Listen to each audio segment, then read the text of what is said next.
Very quickly, before we begin, I'd like to introduce to you why we're all here or how we got together. We're here thanks to CoreNet, which is the COVID-19 research network, which is really an effort to build a community of practice to foster exchange and collaboration among different research organizations who are all working together almost to gather evidence around COVID-19 in India. And to give you a really quick overview of how it emerged, so this conversation around coming together as a community among researchers came through almost simultaneously as the pandemic emerged. And also along with that, there were donors such as ONI and BMGF that came together and said there was a need to informally sort of discuss and convene around what would be larger overarching issues. So following a month of deliberations, CoreNet was set up in late May. And following that, we've slowly grown to become what could be the first seeds of a community of practice across researchers. At the moment, we have over 40 plus research organizations within our network, and they are represented by over 120 members that are part of our CoreNet Slack workspace. You can see all of this work and several of these research studies on corenet.in, which is the web platform for us. And at the same time, there have been several internal conversations around broadly two things: how to maximize the impact of all the research that's being done by all of these organizations, as well as how to improve ethics and equity in the research. And based on that is what ethics dialogues were started to be. So the first one happened in June, where we discussed really practical sort of concerns around telephone surveys and ethical concerns around telephone surveys. And this is the second one where we're doing a keen focus on SRHR work and how one does research around that. The ethics dialogues really came from the idea of improving ethics and equity, and thinking through, especially in this time where several researchers have had to move from physical in-person surveys to phone surveys, how does one conduct remote ethical research? And if there was a way in which very quickly researchers could share not just experiences, but also best practices, challenges, tools, and innovations. And that's really the intention of setting up these ethics dialogues. And with that, I hand it over to the convener for today, which is Sapna Desai, who's an associate with Population Council India and also a trustee of SRHM Journal. So over to Sapna. Thank you. Thank you, Rohan, and hello, everybody. Good evening if you're in India or in South Asia. Good afternoon, good morning. It's amazing to see over 100 people already joined, so thank you so much for your time. Thank you to CoreNet for organizing this with us. On behalf of Sexual and Reproductive Health Matters, I don't think the journal needs much of an introduction to this audience, but for those of you who may be new to the journal, by our previous name, you probably knew us as Reproductive Health Matters, and more recently, Sexual and Reproductive Health Matters. We are a global journal that has presence in, well, we publish in 7 languages. We publish open access, multidisciplinary research around sexual and reproductive health from a rights perspective. In addition to being a journal in the traditional sense, SRHM, since our founding in 1992 now, has always been more than a journal in which we've worked to build capacity, to mentor younger researchers, to convene, and also to inspire new ways of thinking about issues around sexual and reproductive health, particularly from a rights perspective. And one of those initiatives around our identity is more than a journal is a recent, very exciting South Asia regional hub, in which we have just recently convened a group of practitioners, researchers, academics, different types of stakeholders in government and civil society to consider issues that face South Asia in particular around SRHR. And some of the activities we're convening around that, including this webinar, are a mentoring program for researchers who are interested in examining an issue in depth around SRHR. We are convening a set of seminars on rights-based methodologies in SRH research, and those will be open to all and widely publicized. And lastly, we are publishing a journal issue specific to South Asia special issue, which I can tell you more about at the end. So without further ado, I'm going to move into today's webinar. which is a joint initiative with CoreNet around ethics in sexual and reproductive health research during COVID. I think we all know that there's been a huge surge in research around COVID-19, on COVID itself, but also around services related to SRHR and other issues related to gender inequities, for example, or to different risk factors experienced by different populations. Something that hasn't been discussed as much, though slowly it is, are the ethical issues around conducting this type of research. In India, for example, we've seen a huge number of mobile-based surveys, for example, on a whole range of issues, not just around knowledge of COVID, but also about more sensitive issues like the experience of violence in the household.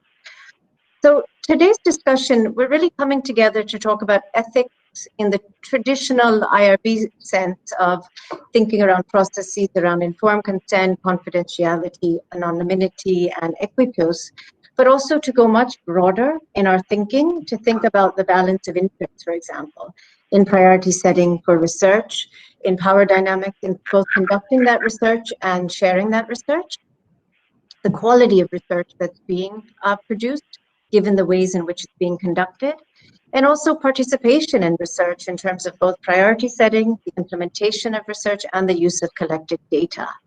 So how we're going to run this evening's webinar is that we have 5 incredible panelists, so I'm really not going to talk anymore to allow them a chance to speak. So I'm going to speak with each of them, both individually and then as a group, and then we will open it up to all of you for a round of question and answer for about half an hour. So we have plenty of time for questions. And our speakers, as you can see up on the screen, we have Sabina Rashid, who is the Dean and Professor at Brac School of Public Health in Bangladesh, has been involved both in implementation and research, generally in SRH, and of course, COVID as well. We are very fortunate to have Dr. Claudia Garcia Moreno, who is the Senior Scientist at the Department of Sexual and Reproductive Health at WHO in Geneva, and also has conducted a lot of research on violence against women. We have Dr. Nicola Jones, again, very lucky to have this wide range of people. Nicola is Director of GAGE, the Gender and Adolescent Study. That's a longitudinal research study with adolescents in several countries. We have Pete Chapman, my colleague at SRHM, the Managing Editor of the journal. And lastly, we have Priya Nanda, who many of you know, is the Senior Program Officer in Measurement, Learning and Evaluation at the Bill and Melinda Gates Foundation office in India, in Delhi. So I'm going to turn to Sabina. Sabina, if you could turn on your video. And mute.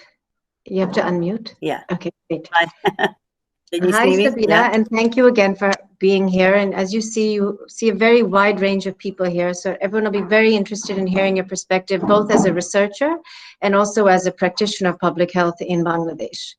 So I'm going to start and ask you to step back for a second, even before COVID. I know you have a lot of thinking you've been doing around ethics and research generally, and research on SRH in particular. So do you want to share some of your thoughts around that first? Okay, so I wanted to take a step back because I have training in medical anthropology, critical medical anthropology, and I've been working in Bangladesh for since 1993 in Brac, the NGO, where we do research in lots of communities and populations, and then at the School of Public Health. So one thing that I always ask myself, that I'm asking researchers as well, is that how engaged are we in the values or ethos of really engaging with communities when we do research, whether it's surveys or qualitative ethnographies? Like what is the values that kind of underline, are foundational for anyone who's doing research? Is there sort of a value for basic respect? Do we really listen? Is there humility in our approach? Because I find a lot of the times it's a lot of research, and we're all guilty of it, I'm guilty of it, is we do research on communities, about groups, with many assumptions. And often we don't do it with them, right? Who's leading the research? Who's prioritizing some of the needs and questions and concerns? How are these defined? Because if we're looking at ethics of research, and sexual reproductive health is even much more sort of sensitive sometimes and controversial, but generally research I mean, I want us to question, or at least I question myself sometimes, of what is the ethos I bring in here? Is there empathy, respect, and humility? Because I feel like often with communities, whatever groups we work in, we box them. It isn't. I mean, there's a gap in terms of starting with them or starting with us, is we're human beings trying to learn from each other. The approach is very much, we are saviors. Unconsciously, we have this motive of saviors. Not everybody, so I apologize, but those who do, and I can put myself in that box sometimes, we get carried away with our notions and behaviors and assumptions, and that is very detrimental because we forget the human or the human beings behind the kinds of research we do. And I think that's very important, to unpack and unbox those ideas and how we frame the research, who prioritizes, how do we lead it? Is there engagement? Is there thinking? Is there development of the discussions of what we're going to do? Is there real-time feedback and discussions and actual learning? I wanted to emphasize learning, because somehow learning gets shoved somewhere else, and it's more about targets and groups and beneficiaries, and let's get this information. And that's often the case with a lot of practitioner service delivery research. I also want to ask, I mean, if we take a step back, particularly me in public health, what is the aim of this research? Is there a clear line of sight of what are the aims? Why are we doing this? If public health is to really create, improve opportunities, we're more enablers. We're not actually going to be able to change a lot, but we're enablers. We need to remember, how do we enable, if at best, okay, we're enablers. And I think we really need to unpack these roles. I wanted to also bring up, if I've got a few more minutes, or do I? Okay, so I wanted to say, within this, there's also all kinds of power relations. And then when we come up with different kinds of methodologies and approaches, and we need to be very, very careful, because we can, you know, we're looking at, like, let's say we're looking at sexual behavior, and we're looking at certain at-risk youth groups or young girls. Sometimes those sort of narratives, when other people are sharing that in my community, so-and-so is this and so-and-so is that, from an ethical perspective, we also have to critically reflect and have critical discussions with participants in their roles about where these discourses or representations come from. Otherwise, there's a danger of reinforcing and stigmatizing certain groups under certain kinds of labeling. And I think that's important. I'm just giving a couple of examples. Another example is, yeah, did you want to say something? So go ahead. I was going to ask if you, in your research on COVID in particular, I know Brac has been deeply involved in both the response locally and in rapid data collection. Now, in terms of the balance of that, how do you feel these ethical principles have or have not been respected? So I mean, there's a couple of things here. I was looking at some of our COVID research, because we've done so many. And I think one of the challenges or dilemmas is that here you are doing COVID research, because I'm part of a Health Watch citizens group. We have to inform NGOs. We work very closely with Brac, the NGO, about food consumption, about what's going on with economic job loss. We didn't look at sensitive issues like violence. We thought about, we were looking at a particular group and to look at violence, and we decided not to, because of the ethical challenges and dilemmas of actually having phone interviews around this, not being able to provide support, not putting people in difficult situations where they're confined during shutdown in one space.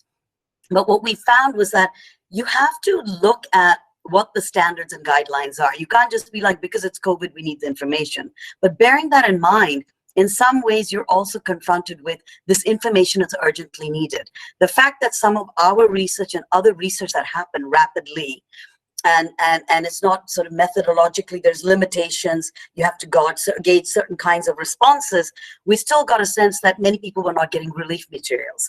People had stopped eating 3 meals a day. They were barely getting 1 meal a day. And this information was being fed into the Health Watch group and Brac, the NGO, because we're working in many of these areas in the slums and certain rural areas. So it's sort of this trade-off where you have to say, if we're going to inform policy and practice, and it's not research for the sake of research, just because I need to know when it's COVID, and you tell us to be very clear, what are the questions you're asking, and what are you putting those people, what situations are we putting those people in?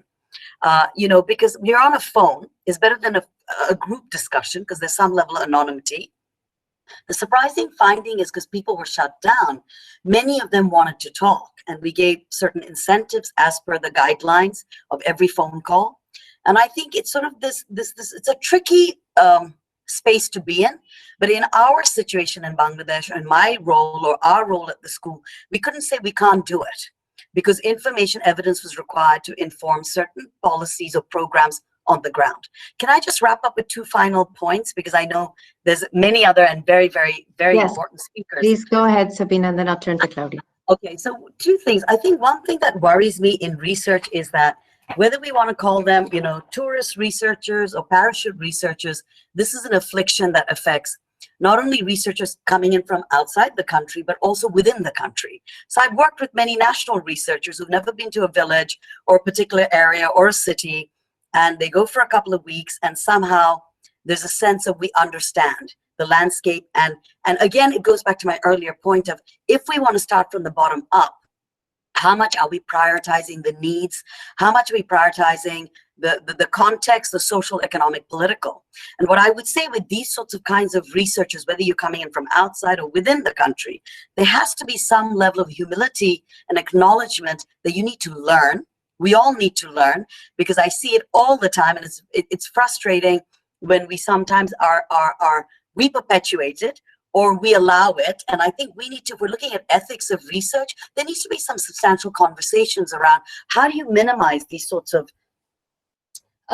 very sort of who are the knowledge bearers and assumptions about knowledge bearers, and then technical tools which may not necessarily even be applicable, or we need to adapt it or change it or refine it or acknowledge how little we know about these communities and these spaces. So my final point is that whether you are working in a space for the first time or for years, there needs to be continual reflexivity, which is you need to look at your position, your power, where you come from, what you represent when you work with different groups. These are diverse groups. All adolescents from 10 to 19 are very diverse. Intersectional factors come into place. All kinds of other complicated, complex spaces, and these are messy and blurred spaces. So ethics comes from you having a certain frame of mind where you think that, you know, I come into this with an ethos of empathy, respect, listening, and humility. And I think that would help all of us as we move forward in the research we engage in. Thank you. Thank you so much, Sabina, and I'll come back to you on one of the points you raised across the panel later. I'm going to turn now to Claudia. If you can turn on your video. Great. So, Claudia, I know the WHO has recently put out a brief on data collection on violence against women in particular during COVID. Given your experience, seeing a lot of research emerging around violence against women and the balance between bringing out the evidence, but also not engaging in any harm towards respondents for particular, and as research evolves, what are the big issues you see, or what are the most challenging issues you see in striking that balance? And you're on mute. Thank you. For some reason, I cannot see you, but I assume that you do see me.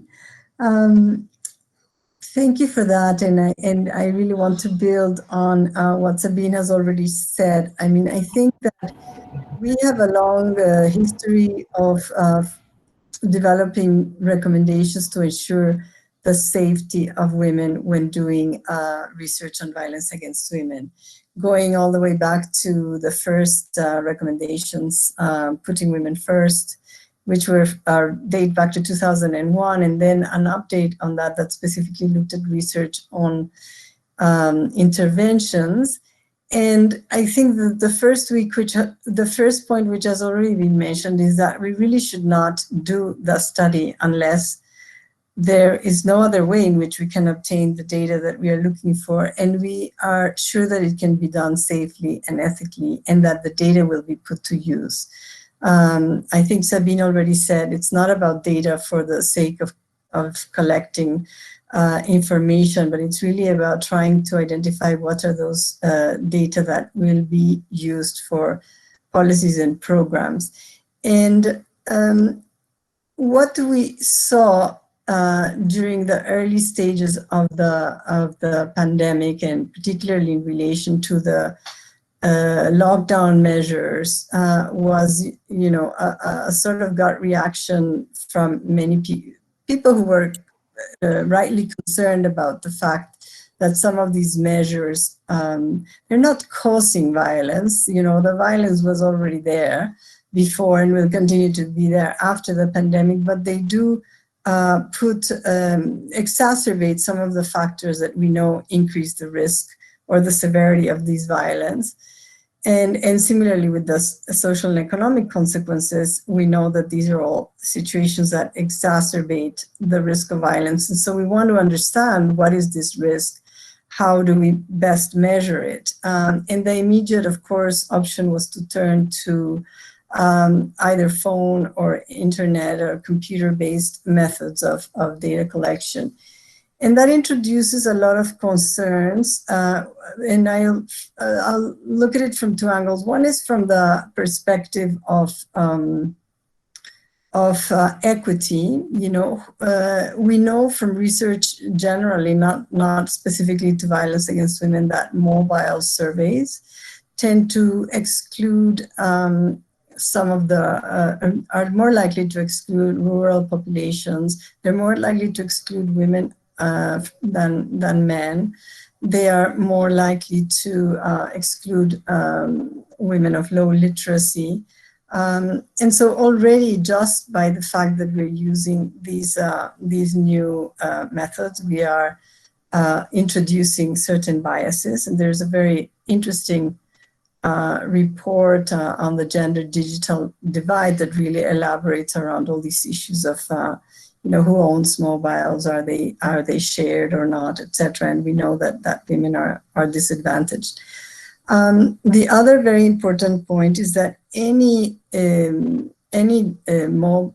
phone or computer-based survey leaves traces, and that are not always easy to disappear, and so can potentially be traced, particularly by very controlling partners, and thus increasing the risks of violence. So even in stable situations, in relatively situations, there are challenges in measuring violence in a sensitive and safe way. So we need to really think about that. A lot of these interviews really rely on building rapport with the person who's being interviewed, on looking at body language, and a lot of this is not easily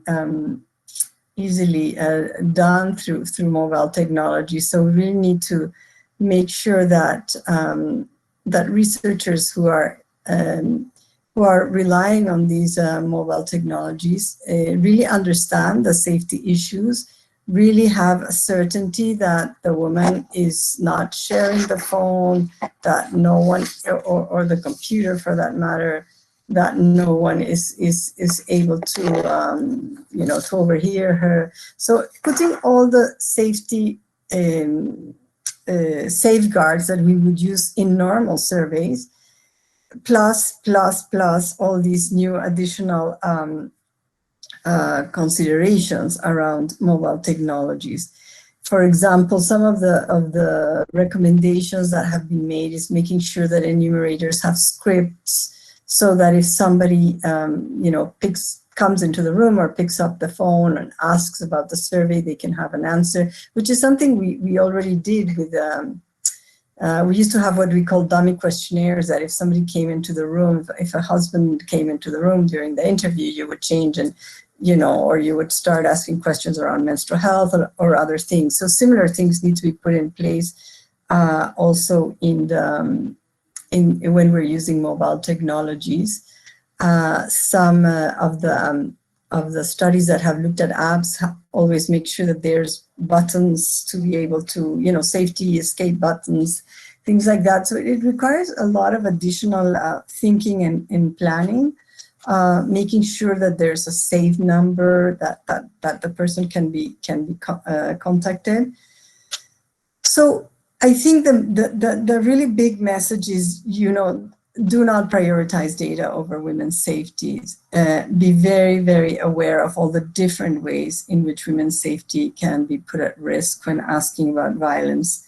And if the there is no absolute guarantee of privacy and confidentiality, then don't proceed with doing the data collection. One last point that I want to raise also in relation to specific to the situation of COVID, we always, as part of our safeguarding guidelines, need to make sure that we are able to refer women who may be in very severe situations or who may be at risk of, or who may disclose, for example, that they would like to commit suicide or that their children are in danger, to have some referral services. And again, this is quite challenging in this current situation where a lot of the services have been curtailed. They may not all be functioning, and so making sure that we do have those referral networks in place is important. Again, the lack of kind of face-to-face body language, etc., make it more difficult sometimes to detect distress or identify challenging situations. So be very aware of these and we have very well-trained interviewers. I'll stop there. Are you able, I do not see the slide, so I'm not sure. Yeah.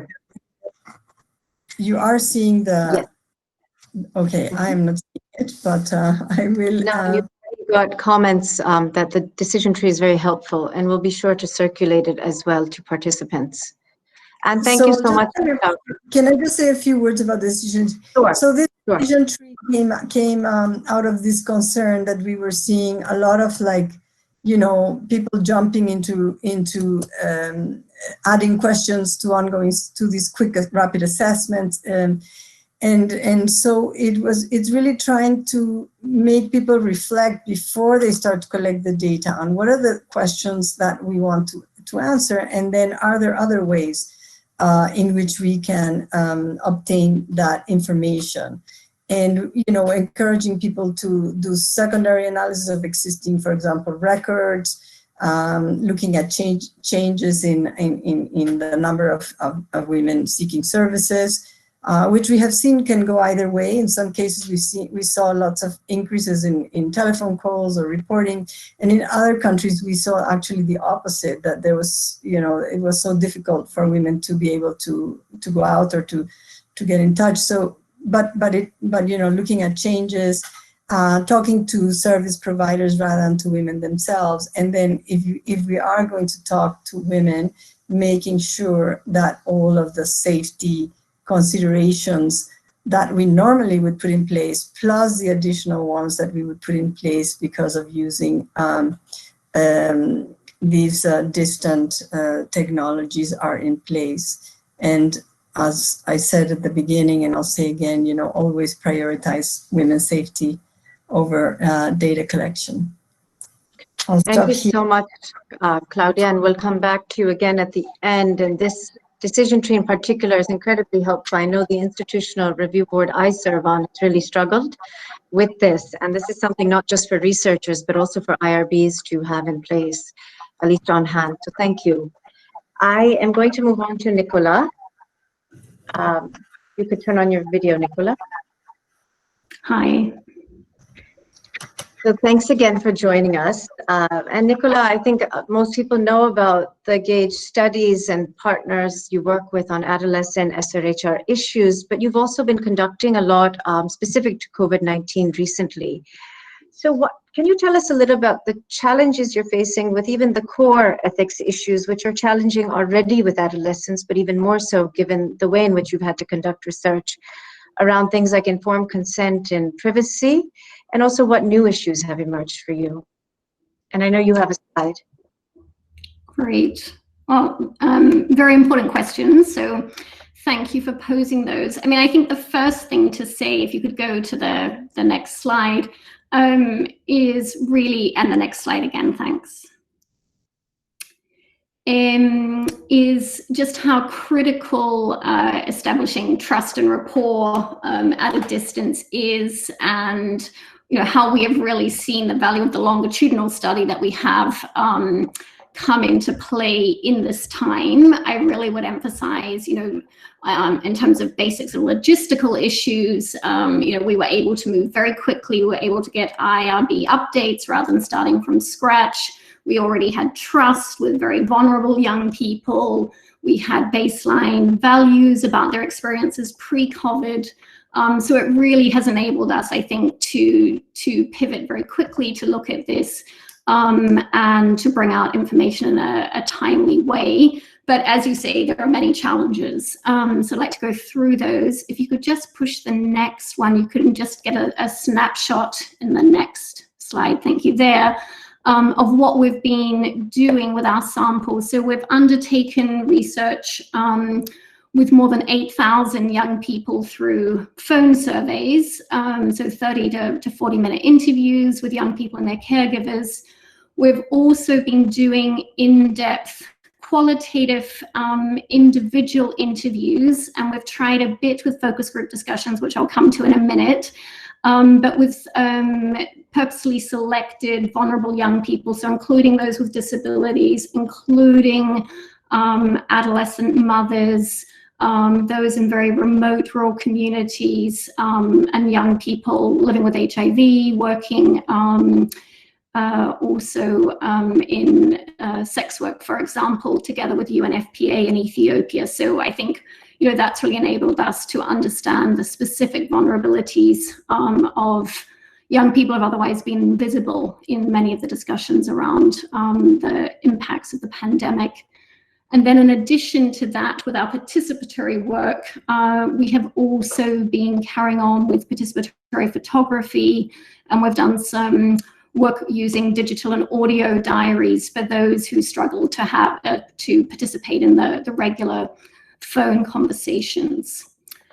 So if you could go to the next slide, please. I think what I'd really like to highlight is the efforts that we have made to make sure that those who are not, that familiar with either online platforms or with even mobile phone use, that we have then sought to work quite closely with local facilitators to be able to explain the process in person, particularly in rural areas, obviously, in appropriate socially distanced ways, but we found that combination of having a local facilitator explain the process to the adolescent and to their caregivers was very helpful. And that also helped them to relax in order to be able to have conversations that they felt comfortable with on the phone. And it also helped with some of the privacy issues because the facilitators were able to negotiate that with families, which was really important. I think another thing that's come out really strongly for us is that while we wanted to also be contributing to conversations around sexual and reproductive health issues, around age and gender-based violence issues, that we, obviously were very concerned about privacy and confidentiality. So we really, with the qualitative interviews in particular, have emphasized adolescent conversations. And when issues have been raised, then we'll obviously follow them up with regards to SRH or violence.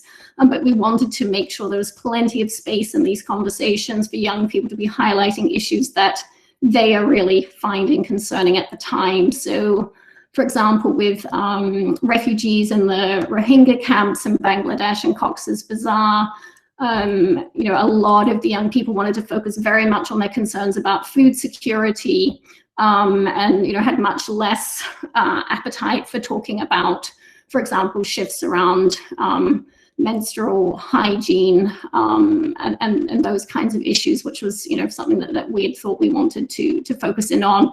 Similarly, with young people with disabilities, what was coming out very strongly was sort of heightened discrimination, building on the social distancing requirements in many urban settings. So, we wanted to make sure the instruments were as flexible as possible so that the adolescents could lead those conversations.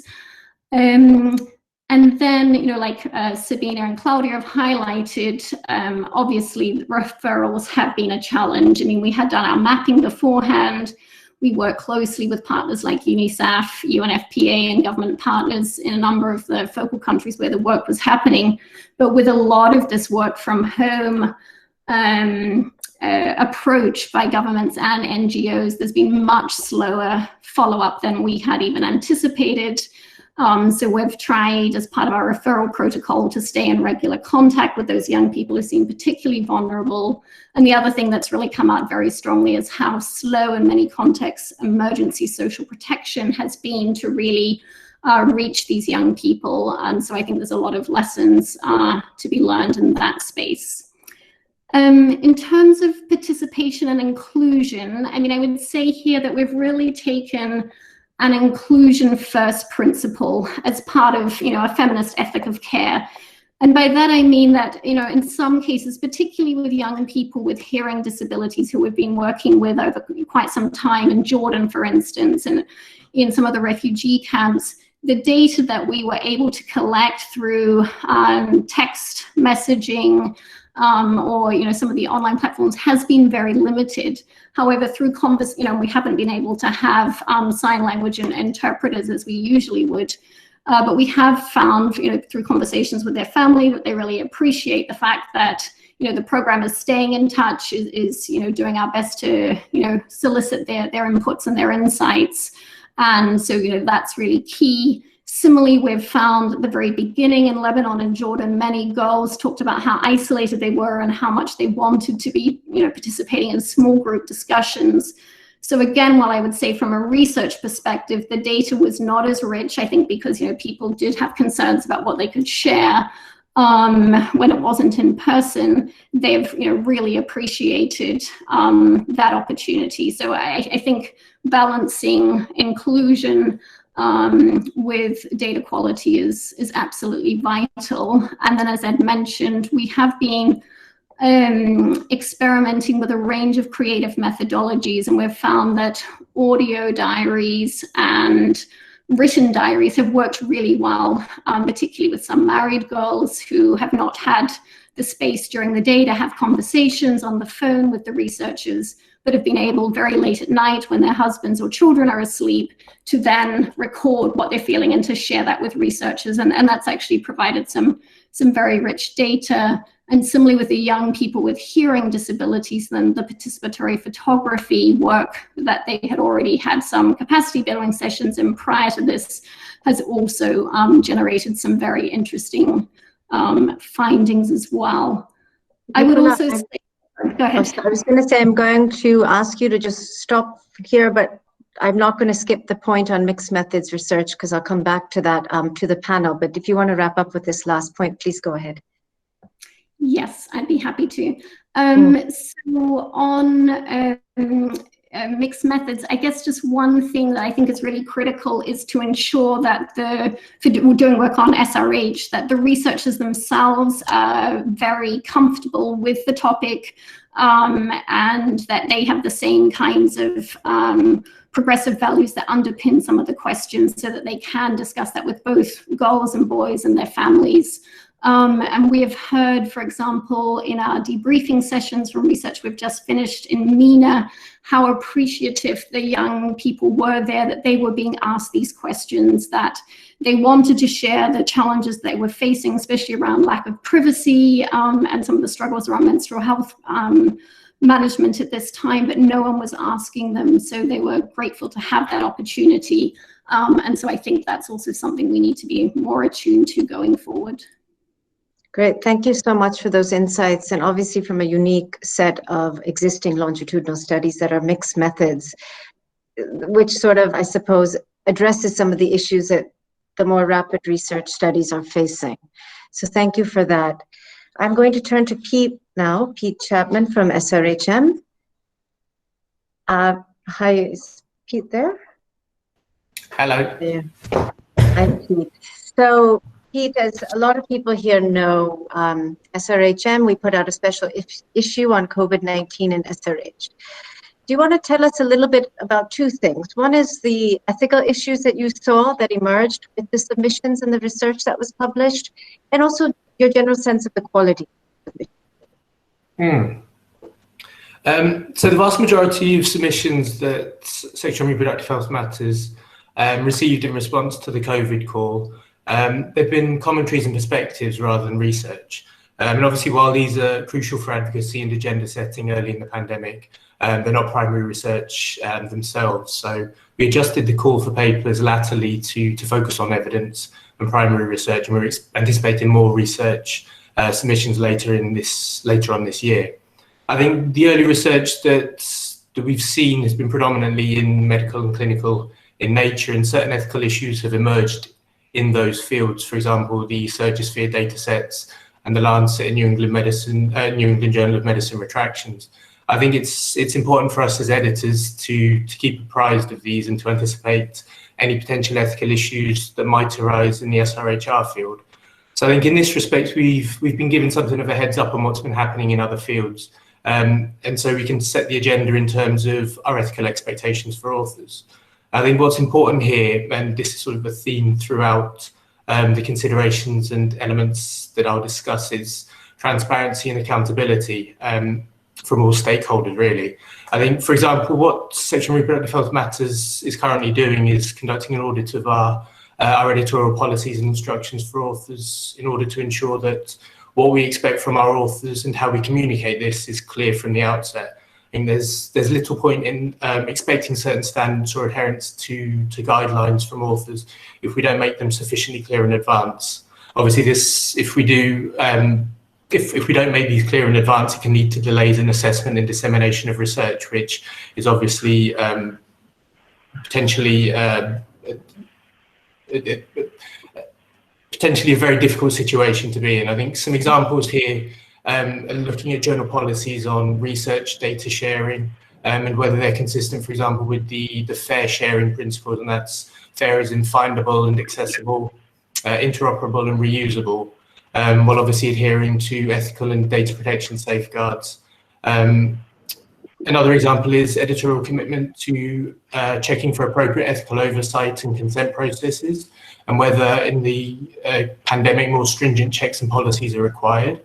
And thirdly, consideration of different peer review and publishing models, without going into huge amounts of detail that I think only those in journal publishing would be interested in terms of sort of single and double blind versus open peer review, pre-publication versus post-publication review, and potentially how we might work with preprints to facilitate rapid and ethically sound dissemination of robust research. And in terms of the quality of submissions, the few research papers that we've received to the journal have been really only tangentially about SRHR, and haven't really been suitable for the journal at the moment. I think it'll be very interesting to see what we do receive later in the year, and this ties in with my previous comments about how Sexual and Reproductive Health Matters can set standards in terms of our expectations for researchers planning to submit to the journal, which therefore ties in with our capacity building efforts. I think what's very important for...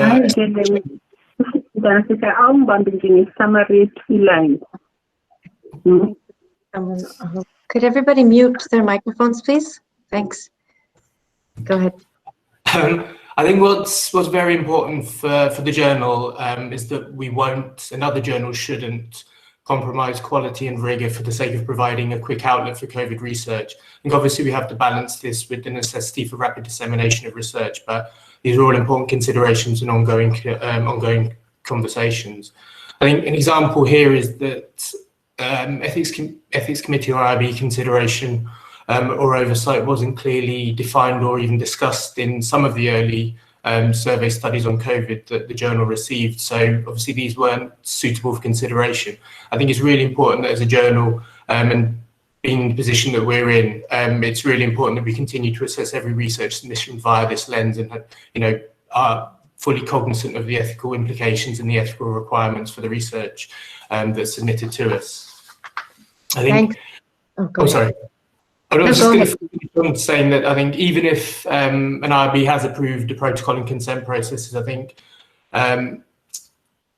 good journals here won't necessarily take simple confirmation of an ethics approval and informed consent in a two-line statement in a methods section of face value. I think while they should always be a fundamental part of an editorial assessment, I think it's arguably even more important during a situation like the current pandemic and involving research with potentially at-risk populations, where editors, I think, have an obligation to engage more with the ethical aspects of the research and to liaise with the authors and potentially even the IRBs themselves for clarification where necessary.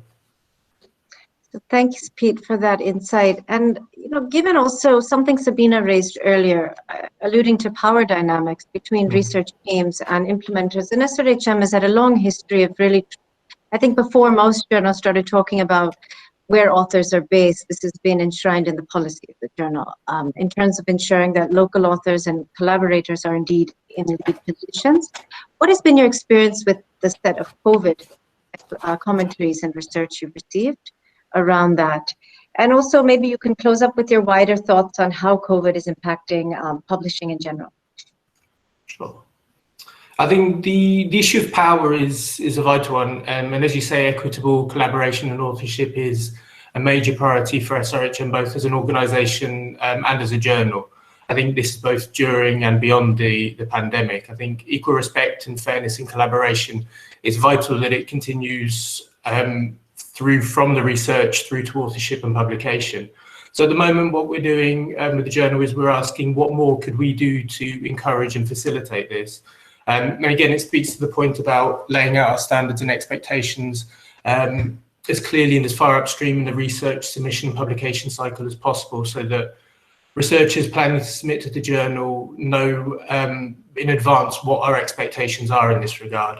I think some examples here of how journal policies can foster transparency and equitable partnerships would be mandating authorship criteria as detailed by the International Committee of Medical Journal Editors, although these aren't always clear-cut. I think we could also ensure that author contribution statements are published for every research article. Providing guidance and reference on token authorship and the importance of potential importance of author names in journals is important. And considering implementation of things like the credit taxonomy to ensure that both authors and non-author contributors receive appropriate acknowledgement for their efforts in the research. Also, encouraging and potentially incorporating a section in accepted articles on participation, experiences and patient and community involvement in both the planning and the shaping of research is another way that journals are looking at, and something that we are certainly looking at internally, sort of updating our policies to make sure that we are keeping part of this conversation and making sure that we are proactive in setting out our stall as early as possible. In terms of the wider implications of COVID and scholarly publishing in general, I think journals publishing as a whole is having a lot of conversations about this, but I think the principles hold true for the SRHR field. I think it's a really interesting time for scholarly publishing, and that some of these conversations that have been ongoing for years are really sort of being expedited at the moment with a focus on the pandemic and the research that's coming out as a consequence. I think journal responsibilities can largely be broken down into three broad categories. First is communication of policies, expectations and our instructions for authors. The second is the consideration and the peer review of the submitted research. And the third is the publication policies and dissemination efforts for that research. I think... Great, Pete, I'm going to ask you to wrap there if you don't mind, because I just saw I am trying to keep to time. But sure, thank you so much for this. Otherwise, we'll carry on for a long time. No, and thank you for this perspective, which is, the end game in a sense of conducting research, but a critical one to think about from the design stage as well. So thanks, Pete. And now I'm going to go to Priya Nanda. So Priya, are you there? Hi, Priya. So Priya, in your current role, you're supporting a wide range of research on the impacts of COVID in India. Around not just SRHR, but generally in COVID and public health. And now, given your background also and expertise in gender, what has been your view on it? I'm going to ask you a review on a few things, and I know you have a slide, but one is how you've seen this research that you've been partnering with in commissioning really integrates gender and human rights principles into the rapid studies in particular, and what has emerged in terms of ethical considerations? And also, where do you see the research methods evolving to? We've heard examples of different types of methods already on the panel, but where do you see the evolution from where you sit in your vantage point? And I think we need your slide, please. Okay, thanks, Sapna. I had anticipated that the questions you had asked me, much of that would have been responded to by Sabina and Nicola and everybody else, and actually they did.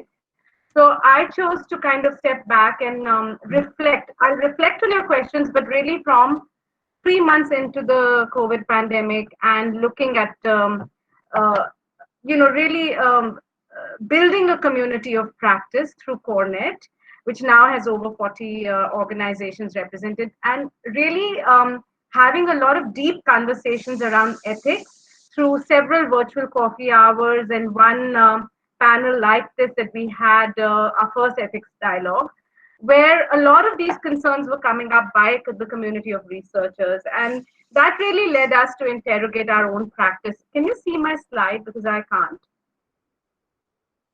Is it up? It's Rohan, could you put the slide up, please? Okay. For some reason, it's not showing. Okay, as long as you all can see it. No, we can't see it, Priya. I'm just waiting for it. Rohan, Maya, if you could put the slide up. Can you see it now? No. No? It's okay. I'll just talk about this. I can share it.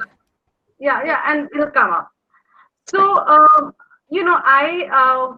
think through all these reflections that we are having within the community, there were a lot of questions around ethics, of conducting surveys in mobiles. And I think that we had actually done a lot of analysis. There's a whole set of frequently asked questions in the script around the responses, around how to build consent, how do you confirm it, really technical details, issues of representation, exclusion.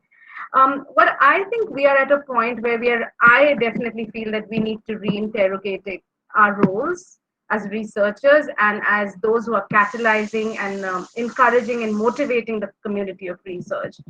So I really wanted to kind of talk about this as interrogating our own power and really deepening our own ethics in practice.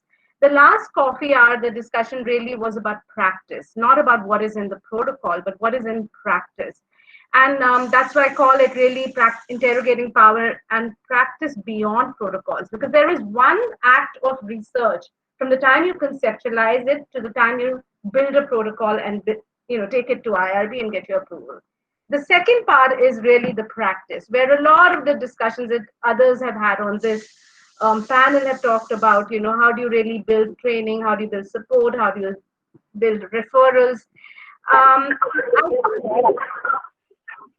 I think sometimes there's a disconnect between what is in practice and what is in a protocol. And sometimes the practice is much more evolved and sophisticated, and the protocol is more limited. And sometimes it's the other way around. And that's what we're really learning from the community discussions. So what I wanted to frame in the next 3 minutes is like 8 sets of issues, and I'll do it very, very quickly. Much of this has been discussed. One is really, it's imperative at the conceptual stage to really ask ourselves, what information are we now in this wave or the first wave considering essential? And that is essential, it's important, it's really representing a need and visibilizing a community that hasn't been as yet discussed or brought up. I'm talking in response to COVID. And it's not redundant. So it's not like everybody's now working on frontline workers issues or everybody's working on migrant issues. But if you're talking about women workers, and are we talking about sex workers? Are we talking about disability? So whose needs are not getting represented? And what information is essential to really balance that demand for what we constitute as essential evidence today, and really balance it with what has already been done and what still needs to be visibilized and gets neglected. And in all of that, I think harm reduction and the first principles of harm reduction and minimized risk do stand.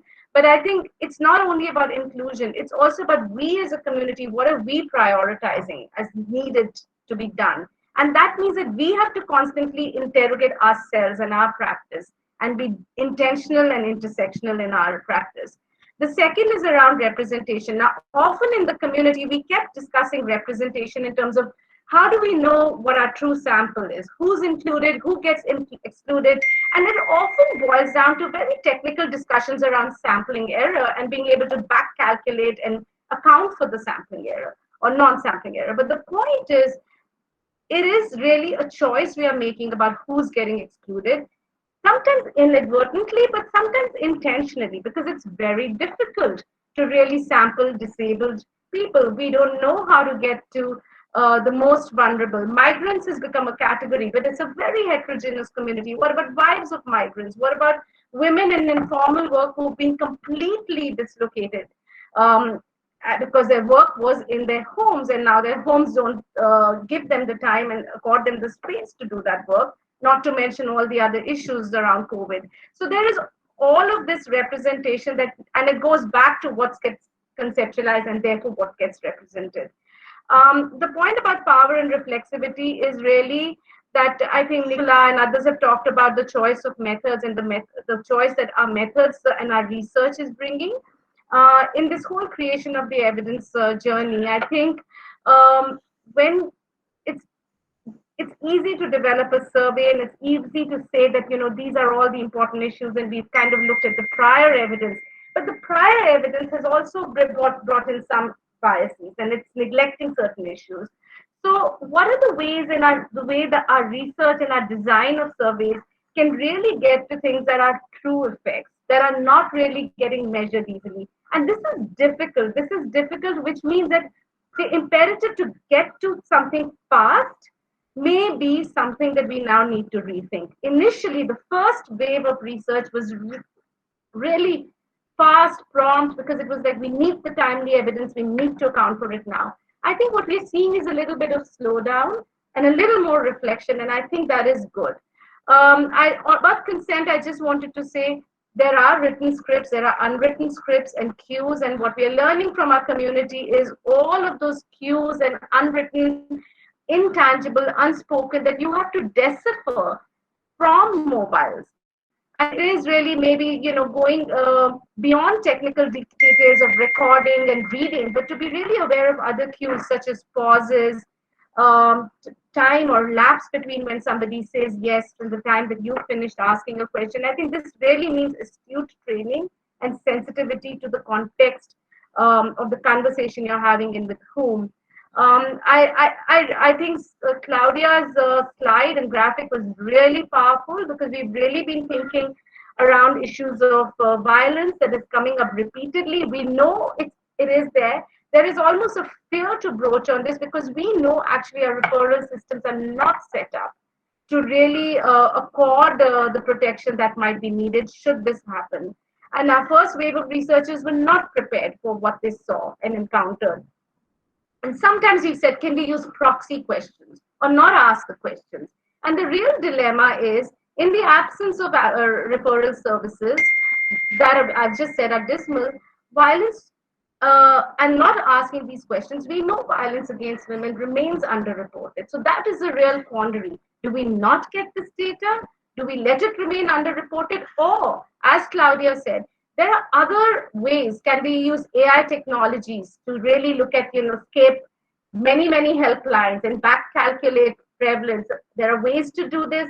There is a lot of information on digital that can be used creatively, and that also has potential for harm that was mentioned. But the fact is this is a beneficence approach where we can potentially use data that is available. Lastly, I want to, last 2-3 points, I'll just link them. I think it's really important, even going back to the conceptual stage, who is going to benefit from all this information? And we need to be clear about the evidence journey. And we have to build trust in this entire journey to close the loop from the point that we started developing the analysis and getting the data to closing the loop to really take it to the consequence. Because that is what we assured at the time of duress under mobile surveys, giving a lot of time burden to our respondents when they were talking to us, that this will have this is going to facilitate and enable a response to them. So I think that's really important, because there is an imperative to continue to do research and to keep layering it. But I think what the CoreNet community is doing very, very mindfully and intentionally is to constantly synthesize, collate the evidence that the community is creating to policymakers, and really feedback their questions back to the community in order that we can be responsive to them. So we're giving voice to the evidence and trying through a more gender lens to be, much more infer the intangibles. But the problem is, this is really, it's just giving voice to the evidence, because this is what the policymaker is asking, is not transformative. What we really need to do is to educate our policymakers at what should be the questions that they are asking. Because the questions that they're asking is making us actually be in the humdrum of repeating and reiterating perhaps the same evidence, which we don't need to do now. We need to introspect and really look at what are the second and third order issues that we really need to. And lastly, in all of this, I think my colleagues said this very aptly on the panel, that we are always going to be missing the context. And we have to be aware and reflexive that all that we capture, there are also all of those issues that we don't capture. The person on the phone may have a certain disability, but we never asked her that. And so, or she may be coerced, or she may be a victim of abuse or violence, but we are not broaching into that conversation. We could be sense-making it. There may be other ways we try and get to that, but these are not the issues we are asking. We are asking questions around food security. But we have to constantly go back and really reinterrogate who is going to be most vulnerable due to the poverty, due to the pathology of the pandemic. And are we really trying to get to those people? And are we asking questions that will help us understand the context of those people better, even if we're talking to somebody else who may be associated with that community? So I think that is really, I have stretched my time. Thank you, Sapna. I had more points, but I'll do that when you have questions. Thanks. Thank you so much, Priya. And it's good to get the vantage point across so many different studies that you're interacting with through CoreNet. Before we go into, cognizant of time and a lot of questions coming in, but before we go into the Q&A, I have one question. If I could ask all the panelists to turn on their videos. I have one question that I will open up to any of you or all of you who'd ever like to respond around priority setting and what's happened with the change in research. Like we've seen a surge in research around COVID, but what has that meant for SRHR research and the types of issues that are coming to the fore? And do you think these are discussions that are being had now, or do you see these to be almost in a post-pandemic time and there's been almost a pause in the issues that we normally are addressing? And if you could, we don't have a raise hand function, so you can literally raise your hand. Thanks. This is Claudia. I mean, I think two things. One is, how do we ensure that these issues get into the R&D blueprints that are being, like there's such a big focus on all the, vaccines and epidemiology, clinical issues related to COVID specifically, that I do feel that some of the SRH issues have fallen a bit by the wayside, at least in the initial surge. And as we have seen, a lot of journals have these automatic messages saying, sorry, we're inundated with COVID, so, go somewhere else kind of thing. And so I do feel that hopefully the pendulum will start to swing back a little bit. And then I think the second issue is the very pragmatic reality that in the context of the lockdown, a lot of ongoing research has just had to stopped or delayed or put on hold. Again, I think we are learning from that, and we have developed some standard operating procedures for how one can do research in the context of COVID. We've had to transform some of the trainings for data collectors and supervisors to online, and setting up systems for ensuring support and supervision from a distance. So I think we're kind of getting out of that kind of initial months where I do think that SRH probably lost a bit of space, but hopefully now we'll get back to normal, and I think hopefully journals also will get back to having a bit of a broader beyond COVID perspective. Yeah. Can't hear you. Oh, sorry. Sabina, sorry, I'll go to you. I was going to say, yeah, I agree with a lot of Claudia's saying that that's going on here, but I also see this, if we can argue, because a lot of this is very development partners related, it's quite prescriptive, but also this gives us an opportunity to argue about the fault lines that are happening. I think this is nothing new in terms of what's going on with many, many vulnerable communities. And in some ways, as Claudia was saying, as some of this sort of heightened need for data around COVID reduces somewhat, one can use this opportunity to argue for longitudinal research that actually really looks at these sort of structural and social inequalities, the rights, and bring in sort of a comprehensive approach to reproductive health, sexual health. You talk about rights, gender, sort of the everyday life, lived experiences. And I think this is where this is an opportunity, if we can push it, obviously, to argue for these sort of longitudinal, really thought through, reflexive, critical thinking around the research we want to do, which also doesn't compartmentalize SRHR, but brings it in within that approach of how this is impacted by your lived environments, your experiences, the lack of policies, the fact that there's weak health systems, the lack of accountability, et cetera, et cetera. Yeah, thank you.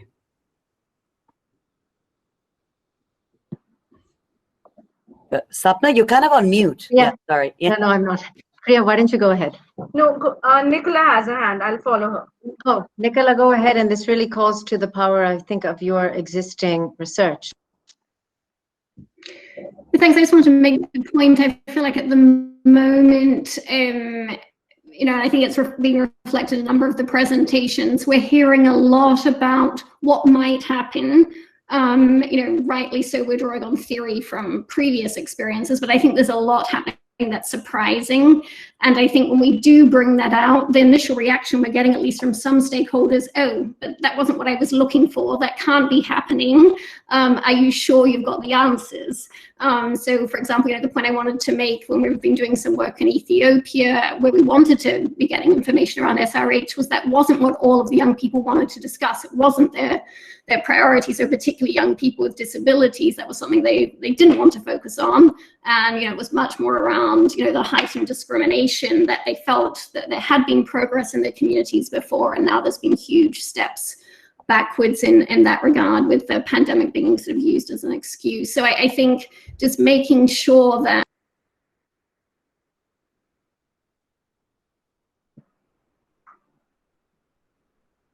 I think she's We've lost Nicola. We've lost her for a second. Hopefully she will rejoin in a minute. In the meantime, do you have a response, Priya or Pete? Yeah. Anyone that'd like to say something? And then I'll move to the next question.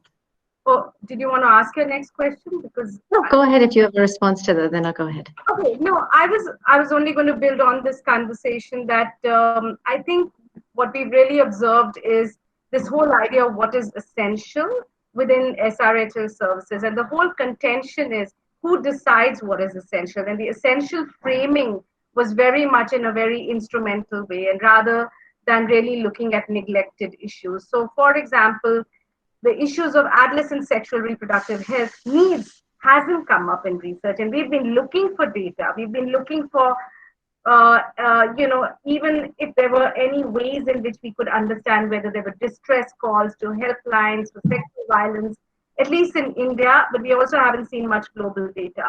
And I think that is also because we haven't put it within this framework of this is what is essential. What COVID did was kind of amplified and reinforced the essentialization of maternal and child health care, or even contraception for that matter.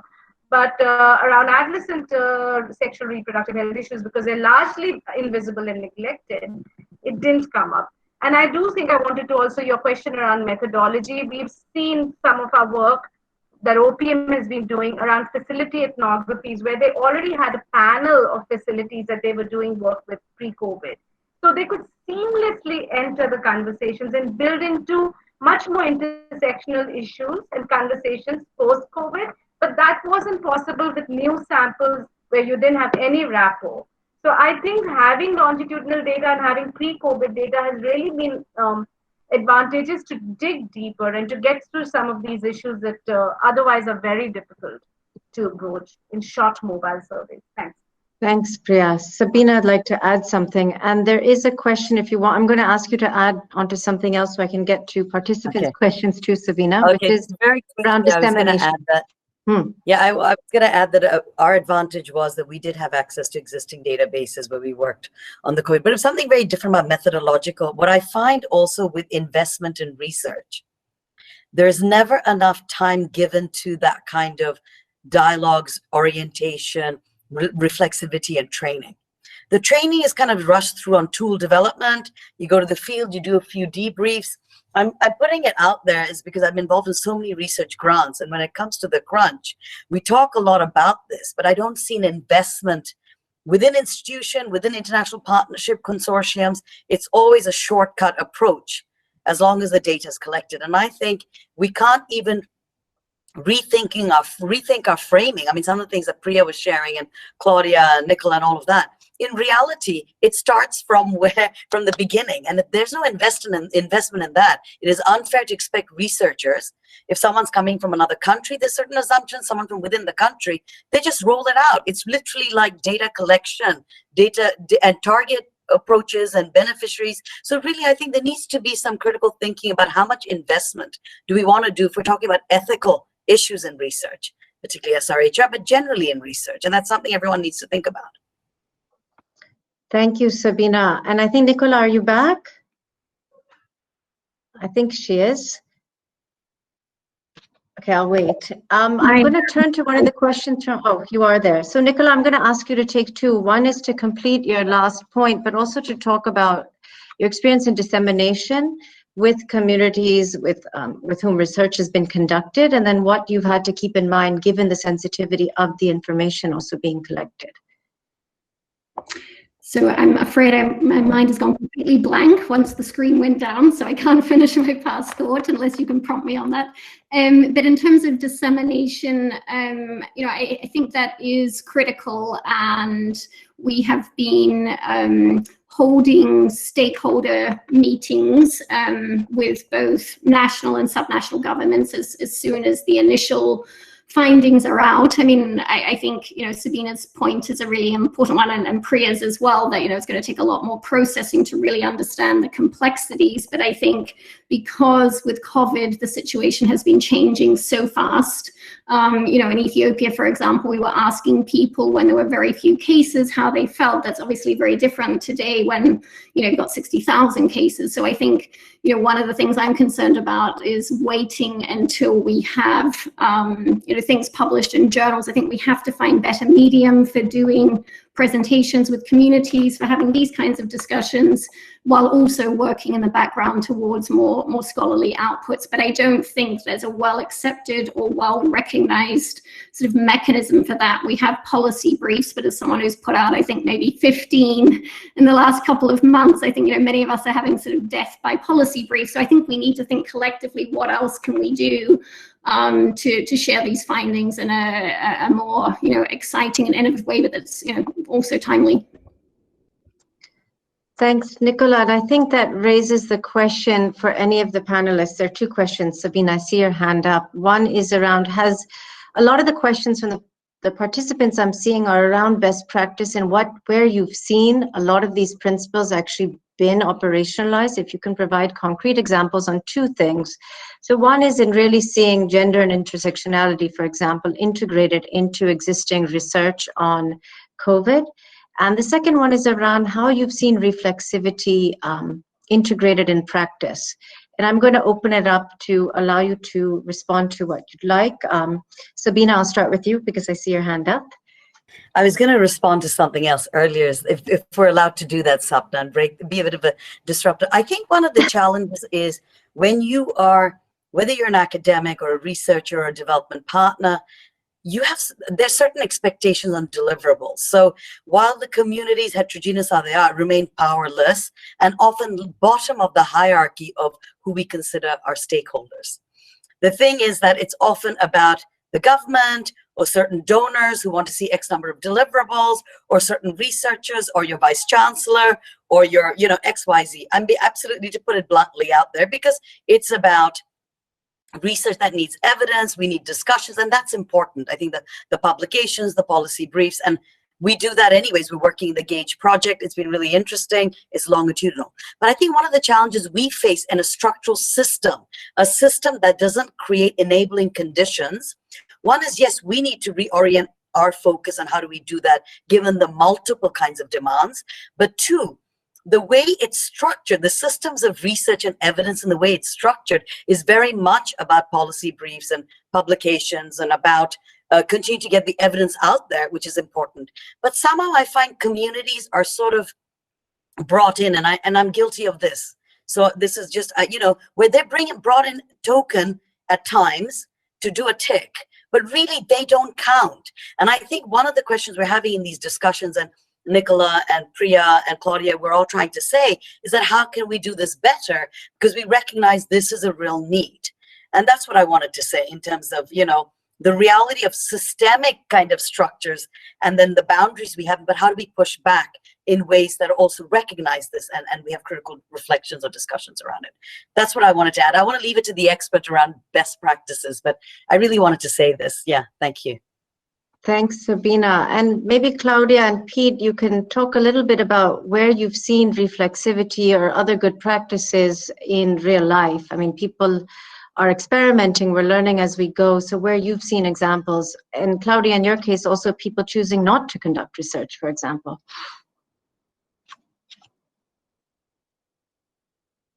You're on mute, Claudia. I'm not sure that I can answer your question, because I do agree that basically we have kind of the big R&D agenda, as Avni was mentioning, running in parallel. And then we have the sort of gender intersectionality voices, you know, sort of here. And we've seen a lot of research that isn't taking into account any of the, even the basic sort of socioeconomic factors that we know, you know, increased risk and might impact on responses, even biological responses. So I think but in some ways, I think we have to take the opportunity. I think that the pandemic has, you know, created a lot of problems, as we've seen in terms of, as Pete was saying, in terms of the publication issues, etc. But also, it does open the opportunity for this dialogue about, you know, how do we integrate gender and sex better into research? How do we get intersectionality, you know, and I think it is a question of carrying on, you know, these kind of dialogues. Oh, I was going to say something that you asked me a specific question, but it sort of slipped my mind. It'll come to me probably when the next person starts speaking. Great. Priya, you had something. Thanks, Claudia. And you had something to add, Priya? You're on mute as well. I wanted to add that, you know, the reason we kind of catalyzed the birth of COREnet is precisely because when the first round of research came, there were these informal community meetings, so to speak, that first Omidar network started to host, and then Sunita and I joined and became part of these discussions, where we realized that if this just goes on and everybody is doing research, who is going to ensure that it's steered to logical consequences? We really responsibly hold that research and data to account for better decisions for policy making. And any individual research or an organization would never have that power. To create a collective has taken time. We never called it a collective at the outset, because we said we'll steer it and shape it slowly and see how this community gets built. So this interrogation and reflexivity of, you know, ethics, what is our role, what are the questions we're asking, where does gender fit, this is happening on an ongoing basis within the community. And there are unlikely players who are talking to each other. Not everybody has gender expertise. But the thing is, it has become a common set of vocabulary amongst the community, both the issues of ethics and rights, even though it's not framed as rights, and really collectivizing impact. So I think that we never thought this opportunity would happen, but it did. It doesn't mean we're taking it back to the community. because that also, as Sabina said, could be very tokenistic, and there is no community. Many of these organizations don't have a community, and let's be fair and acknowledge it. Seva does. It has a place where it can nest and embed its research, but they are as much part of the CoreNet platform as there is another organization that doesn't have a community.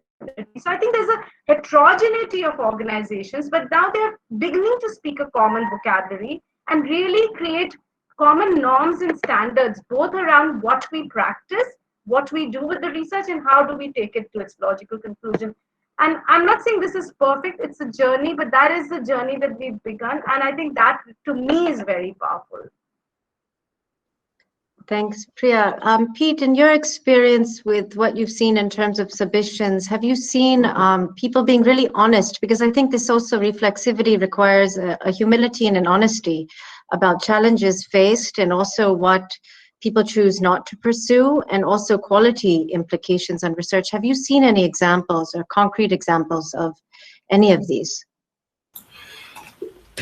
Not especially with regard to the pandemic at the moment. As I said, the number of submissions we've had has been very small. So in terms of the sample size for this, we don't really have a huge amount of conclusive information. What we did have submitted was sort of very, very rapid research, which it sort of speaks to the point of more transparency and better communication with regard to actually what was conducted and how it came, its provenance, and how it came to be shaped that way. I think the research that we saw hasn't really provided a huge amount of information in that regard. I think this is something that, as a journal and as an organisation, SRHM is in a good position to sort of be part of this conversation, to actually foster these conversations and facilitate the inclusion of this information in the journal. So at the moment, we haven't had a huge amount of experience with this with regard to the pandemic, but I think, as I said, this is sort of along the lines of where we want to be in terms of shaping this information as far upstream as possible, and making sure that we set out our stall very clearly in terms of what our expectations are in this regard and in this area with regard to all of these different considerations for research. Thanks, Pete. You know, something that's coming up in the chat box, and frankly, I was thinking as I was listening to all of you, is that this isn't really specific to COVID, is it? I mean, a lot of the issues we're talking about in research around SRHR, or public health research in general, around reflexivity, around communication, around dissemination, are challenges that we continue to face. We may not just hear honest conversation about it as much, and perhaps COVID, to repeat what someone said earlier on the panel, has brought some of this to the fore, but it's also important as an opportunity to just step back. And at that, I mean, in terms of, you know, where you see going next, it's a really difficult question to end a panel with, but I will ask any of the panelists, how is your own work being shaped? You all sit in very different positions. So where do you see the work going? I mean, Claudia suggested that we may see, you know, coming back to priorities in SRHR, for example. Do you see that, or do you see a shift being more long-term? Or anything else you'd like to add? We have a few minutes before we wrap up.